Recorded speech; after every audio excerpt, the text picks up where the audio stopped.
is 7:41. It's Monday morning. Welcome to it, everybody. December the 19th, 4 degrees, going to a high of 6, chance of showers and windy. Bryan Baeumler's back. How are you?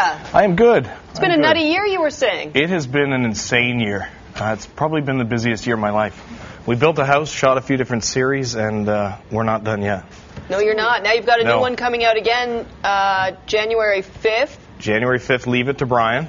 And yes. now are you going in and telling people what they need to reno? It's like, look at this bathroom. It's a mess. What are we doing here? We're gently guiding them in the proper direction. People need that, though, don't they? They definitely do. I mean, the idea spawned from Disaster DIY. Obviously, we're in, and people say, oh, I need I watched House of Bryan the first season, and I need a home theater in the basement. And we'd get there, and they have single-pane windows, and the shingles are falling off the house, and there's mold in the basement, but they need a home theater. Right. So we kind of looked at this and said, yeah, priorities, what do you want versus what do you really need, and do you trust me to make the decision for you? Yeah. So there's some shocking moments and surprises. You must run into some really dumb architectural features. Like I remember I was waiting to see where that went. Remember the games room? Remember this games room concept? Yes. And these things invariably ended up being bedrooms, I guess. Exactly. And trends for housing now is everything open concept, all the rooms run into one, this type of thing, bigger bedrooms, bigger bathrooms, bigger everything, but all kind of sprawling around. But the games room, yes, is not high on the priority list, really. So where are people making mistakes in terms of renovations? Everywhere. What are the things that they're most overlooking in their home? I think what homeowners in general overlook, I mean, we built our home a few years ago now and just another one this summer, but we build houses now to be efficient and to operate efficiently. When fuel costs and energy costs rise, you're going to see the guys with the beautiful homes that aren't built or insulated well can't afford to live in them. Whereas the guys that built the house, with off-the-shelf or moderately decorated stuff, but the home is built well and insulated well and energy efficient, they can afford to live in there and upgrade those homes. So we're going to see a big change in priorities, I think, in the near future.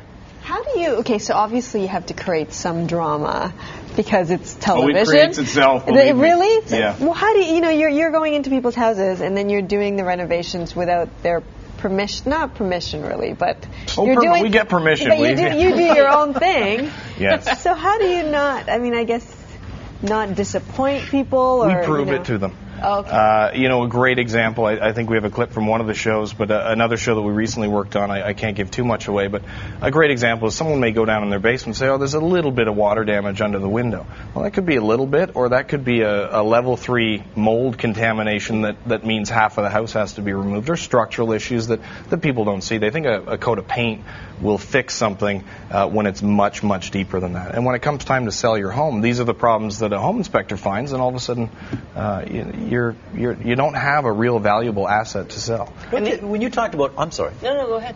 No, really, after you. No fighting. We do this on the show. You talked about open concept construction and stuff like that, and one of the problems I found living in a home like that was there's no privacy in a house like that. And I think that eventually people are going to seek little dens and enclaves. Privacy? Well, yeah, a place where they can go and kind of get cloistered.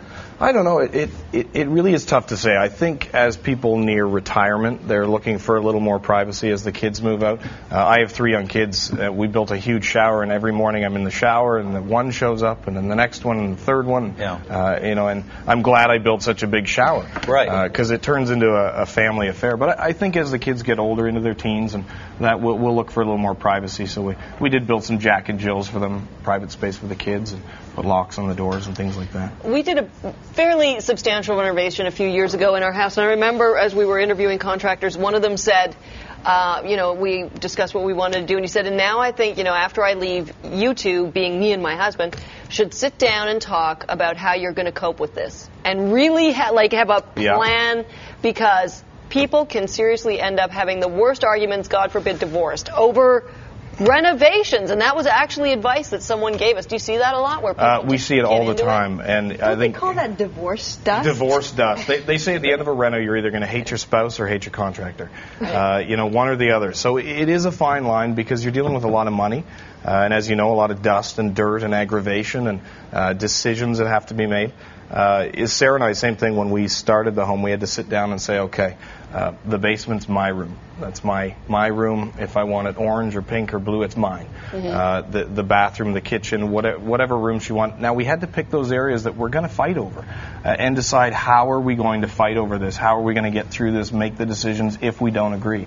And you really need to know that in advance, or you get to a point where you're out of money, you're out of time, you're out of everything. Oh, yeah, and your life's you fight. upside down, literally, because everything is everywhere. If you're ripping apart a kitchen or a bathroom, and all, so that is so stressful anyway. It is for sure. It's change, I think, and you're handing your keys and your wallet to someone to come in and renovate your home, and God forbid you do it yourself. We've seen that show, how that can end.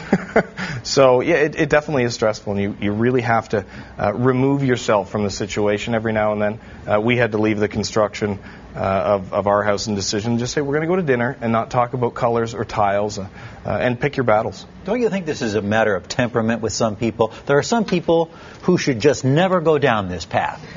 Sell the house. If you're not happy with the house, knock off the cost that it would take to renovate that for a new buyer, and just sell it for a little less and not have to deal with the major renovation. Let the next person do it. That is true. I mean, we've seen a lot of people that come to us as a retail contractor and say, we want to do all this work to sell our home. And a great example was my neighbor. Came in and said, I'm selling the house. I want to redo the kitchen, the bathrooms, the main floor. And he did. He sold the home, and the new owners knocked on my door and said, you're a contractor. We want to completely gut the home and change it. I said, this is great. Okay, perfect. Yeah, that would so definitely, there are people that you have to decide not to go down that road if you're too worried about it, for sure. Is there a time of year where it's better to renovate? Is it better in the winter or the summer? Or? It really depends what you're doing. If you're planning on living through it and you're going to rip half of your house open, don't live in the house with tarps and the roof off and all that kind of stuff. If you're doing a major reno, get out of the house. But realistically, if you're building new, the summer is better. Costs are a little bit cheaper. You don't have to warm and heat parts of foundation exposed or anything like that. So. Well, the new show is called Leave It to Bryan. I love that. That's so cute. It launches on HGTV on January the 5th, and then you're also a judge on HGTV's Canada's Handyman Challenge on January the 10th. That's coming out as well. And House of Bryan, too, on the rocks. It's called House of Bryan on the Rocks, but it's actually on rocks. It's not the divorce and custody battle show. But that airs in April as well. Great having you here at 7:49. Thanks, Bryan. Thanks for having me. We'll be back in just a moment. Windows, fiberglass windows. What's your take on those? Fiberglass windows, I like them. Yeah.